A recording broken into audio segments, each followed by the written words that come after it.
Hello, and welcome back to another what's the game? Kingdom Maker video with me, Mr. Gill. Thank you so much for joining me, and thank you so much for all of your previous likes, views, comments, suggestions, subscriptions, and all of that jazz. Ladies and gentlemen, boys and girls, people of all ages, and everyone in between, today we're going to be talking about alliances. I have made 2 videos on alliances so far. One of them was making my alliance and asking you to join me. The second one was telling you how to join me. This third one is going to be about alliances in general, the benefits, the negatives, how you grow an alliance, some of the diplomacy involved, and whether or not you should be involved in it. First off, let's talk a little bit about what these games are. So this is currently an MMO RTS, a real-time strategy, massively multiplayer online game. So effectively you are playing with tens of thousands of other players dotted around the world and trying through the medium of gameplay to achieve the game's goals. What this isn't is a game that has an end point. Okay, so these sorts of games do not actually have a you win sort of situation, and I believe that quite a few players forget this. I guess being the strongest player in the game could be a winning environment. It could be a I've won, I am the strongest. However, that's not really how it works. Effectively, these games are designed to keep you playing as long as possible so that you spend money on them. That means that these games have certain mechanics involved in them that working together to achieve goals is often better than working apart. By having friends within the game, that means we will stay longer. By having friends within the game and staying longer, that means that we will have more potential to spend money on the packs here in order to achieve better growth, and hence the game developers will have more money. So, in general, that's what we're kind of here to do, is to kind of play this game, make friends, and then we will spend more money. That's what the developers have designed this game for. The alliances then serve a function in that they bind people together and they create kind of situations where you're going to stay around longer. Now, alliances have a number of benefits. Obviously, some of those benefits are quite easy to understand. If we click on the alliance here and say we click on the temple. So the temple is a structure that can be built by your temple keeper. The temple keeper is a player who is assigned by the alliance leader. So basically I changed Diamond's rank here by clicking on this button and assigned him the temple keeper role. He then creates alliance temple stones, temple bricks, etc., and makes the alliance temple. When the alliance temple is built, he can then cast alliance spells. Those spells will then give us certain buffs. As you can see, these spells need to be charged. They are charged by players doing certain things within this thing. Not certain things. They're charged by players doing attacking and killing. So effectively, if we see here, I'm currently in this one, which is charged. This one is charging. So what we need to do is remove ourselves from here, like so. Stop charging this one because it is charged. This one is starting again and needs to be charged. So we're going to pop into here. Select. Okay, so now every kill we do will add a little bit to this charging. Will increase the chance that this one will be charged, and then we can get to level 2, etc., etc., etc. This is a definite benefit. Obviously, this is increasing our food production, and this one here is increasing our alliance march speed. And as you can see, there are many going down that will help you as a team grow faster and better. The other big kind of benefit and material benefit to being in an alliance is the help. So effectively, you can see here there are no alliance help requests because I've helped everybody. But when you build something, when you do something, you are able to request help. If we click on the city here and we go to build, I didn't actually have to click on the city to do that, but that's fine. Let's go here, go build. And we're going to upgrade this watchtower. And if I click on upgrade, you will see now we have this little purple hands. If I click the purple hands, that will send a request to the alliance menu. Oh, Ben, help me. And we can see here that I currently have 2 things that I've asked the alliance for help. And 3 people have helped me with the research, and 1 person has helped me with the watchtower. Obviously, the more people that help me, the more minutes are shaved off the time in order to complete that task. So alliance help, especially if you've got all people helping you, can be a very good benefit. I mean, at least 15 to 20 minutes is going to be taken off some things, and that's always good. So those are the two main material benefits to being an alliance, the things you're going to gain that are going to help you grow. However, there are obviously the other, more less material, more kind of esoteric benefits to being an alliance. And the big one of those, of course, is mutual defense. Okay, so obviously, if you are in an alliance with other people, you can come to each other's aid and you can help them if they are being attacked or if they want to attack someone and they are not strong enough, but you can support them in that attack. This is obviously the main benefit, and this is what people join alliances for, is that they can be protected and they can be safe. Nearly all alliances will defend every one of their members if attacked. I don't know why, or would there be a situation where your alliance does not come to your defense, and if you are in an alliance where you are being attacked and your alliance does not help defend you, you are in the wrong alliance without a doubt. Now, every alliance is different because it is based on the people that work in it or run it. Consider this a job, consider this the same as your workplace, or consider it the same as the coffee shop you visit on a daily basis. They're different. Each coffee shop is different because of the people who work there. They can either be nice and efficient and fast and friendly. They can be shitholes that serve crap coffee and are rude to you all the time. They are different because of the people that work there. Hence, every alliance is different because of the people that are in it. If you are in an alliance that is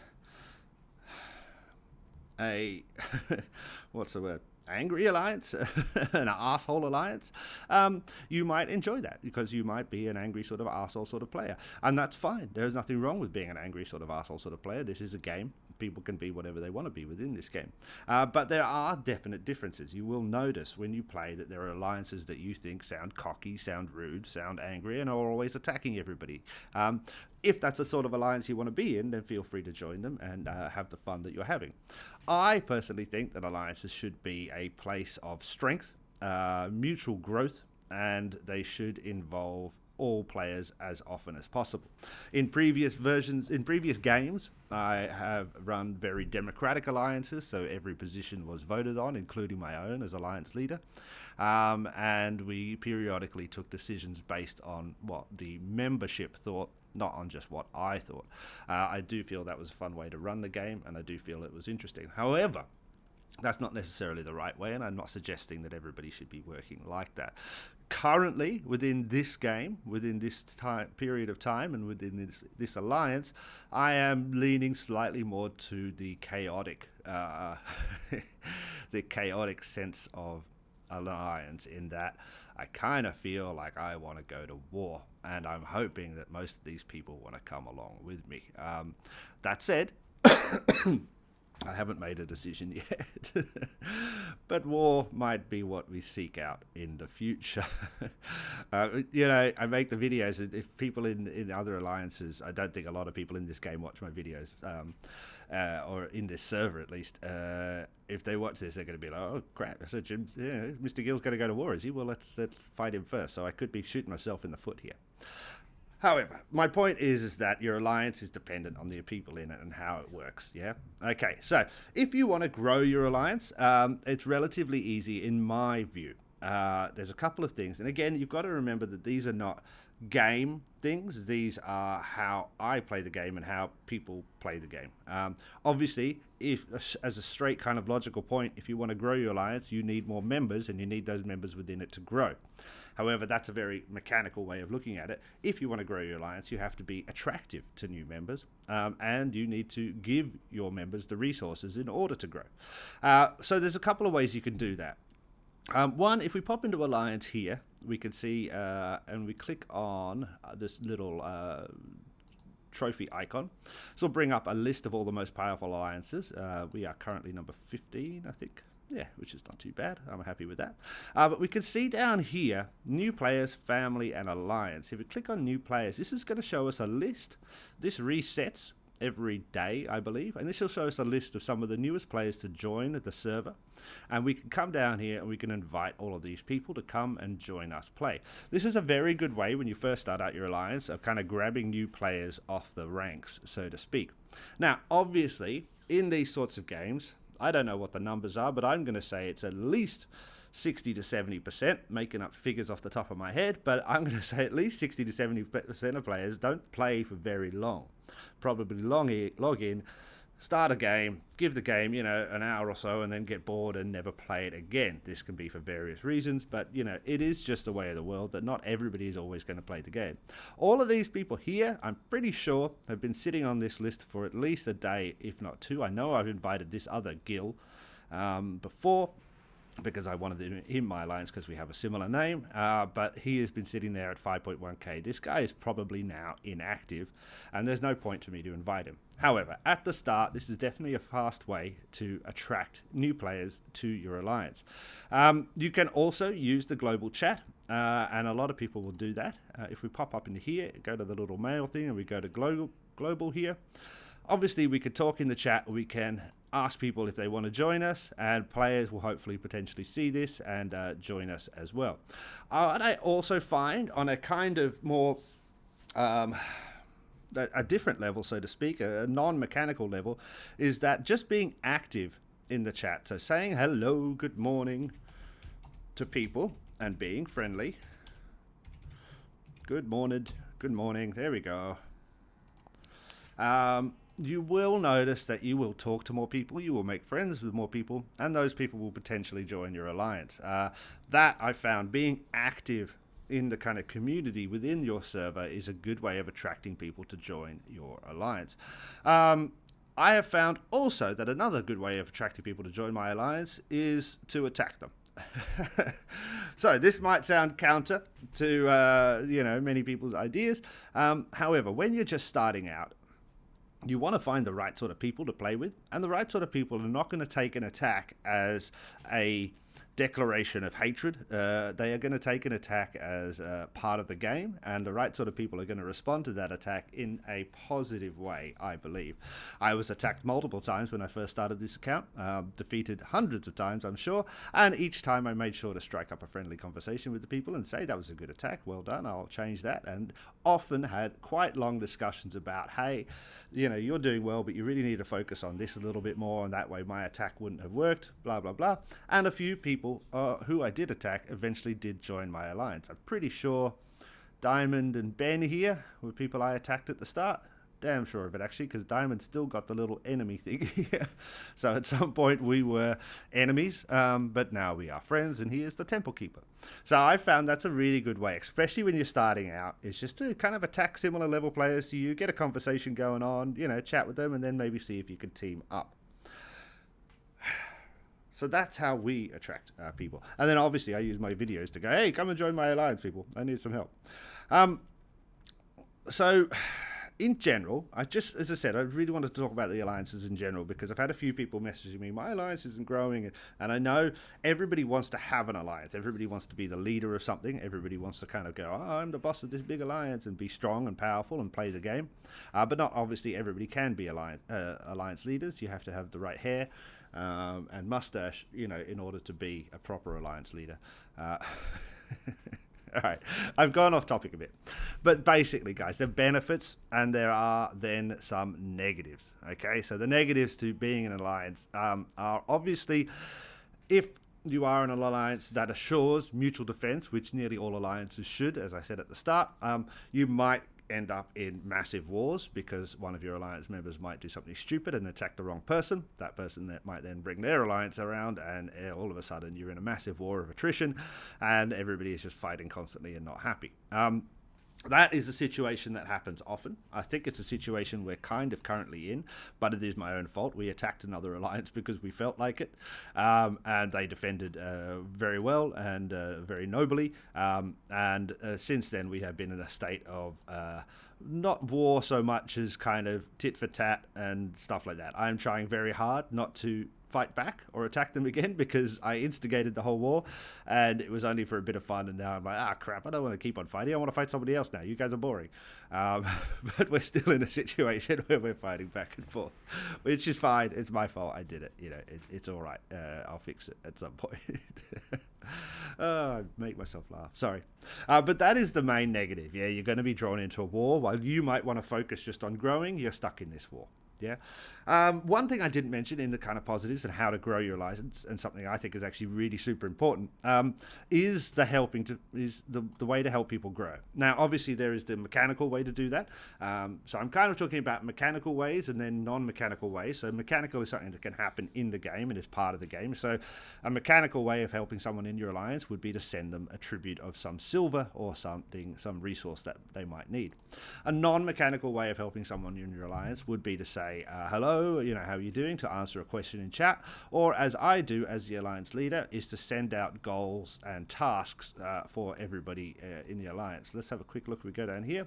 Yeah, you can see, if we pop here, you can see my messages to Shaftman, who's a member of my alliance, who's never answered me back. He doesn't want to speak to me at all. He hates me. I don't know why. What's wrong, Shaftman? What did I do, man? What did I do? But anyway, you can see that, say, 4 days ago, I sent him a welcome mail because he joined, gave him some tips on what to do. 2 days ago, I gave him our kind of weekly goals, what we wanted to achieve this week and how we could grow. And then 20 hours ago, I said, please don't attack anybody because we seem to be getting attacked a lot. But I think this sort of kind of constant interaction with my members is a good way of ensuring we all grow. I'm giving them nice, easy to achieve tasks. I'm giving them goals. I'm making our alliance goal orientated, and that is hopefully going to help us all grow together, and we're going to get stronger and stronger and stronger. That is what I find joy, and one of the reasons I started doing these little tutorial videos on games like this back in the Rise of Empire days, a few years ago, is that I very much enjoy the growth aspect of these games. I very much enjoy learning how these games work and then helping people maybe not make the same mistakes I did. So if I'm level 15 and I can tell Renard, look, don't upgrade that building yet because you're not going to need it until this level, so you may as well focus on the other buildings. Or conversely, upgrade all of these because you definitely need them. One thing I do have to tell the guys today is the silver situation. I've talked about that in a previous video. Silver is hardcore and it's getting more and more hardcore to earn, and I need all of it in the world. So I want to make sure that they are maxing out their population base and doing all the tasks each day in order to earn the maximum amount of silver, so that they don't hopefully get stuck in a situation like I'm in at the moment, where I am literally scraping together silver on an hourly basis. Right, so recap. Alliances have lots of positives. Yeah, you can build faster and research faster.